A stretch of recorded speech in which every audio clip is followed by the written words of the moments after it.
பாப்பா நல்லா சுட சுட ஸ்நாக்ஸ் கேட்கவே என்ன செய்யுதுன்னு தெரியல. அதுவும் சீக்கிரமா வேணுமா, சீக்கிரமா பசிக்குது, இதெல்லாம் வேணாம் எனக்கு நல்லா சூடா செஞ்சு கொடுணும்னா சரி டக்குன்னு என்ன பண்றதுன்னு தெரியல. அப்பதான் மண்டக்குள்ள பல்ப் எரிஞ்சுது. சரி டக்குன்னு வெளியே போயிட்டு இப்பதான் இந்த செடி வந்து நல்லா துளுத்து வந்துனுங்குது.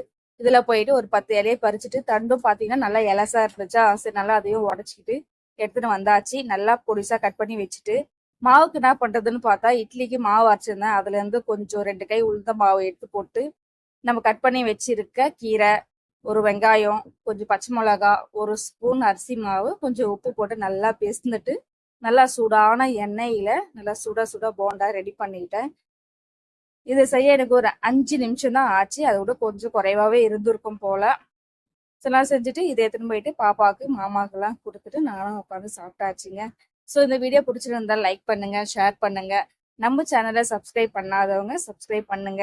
நீங்களும் இந்த போண்டாவை ட்ரை பண்ணி பார்த்துட்டு எப்படி வந்துச்சுன்னு எனக்கு கமெண்ட் பாக்ஸில் கமெண்ட் பண்ணுங்க. ஸோ என்னுடைய ஃபேமிலி மெம்பர்ஸ் ஆன உங்களை அடுத்த வீடியோவில் சந்திக்கிறேன். பாய்.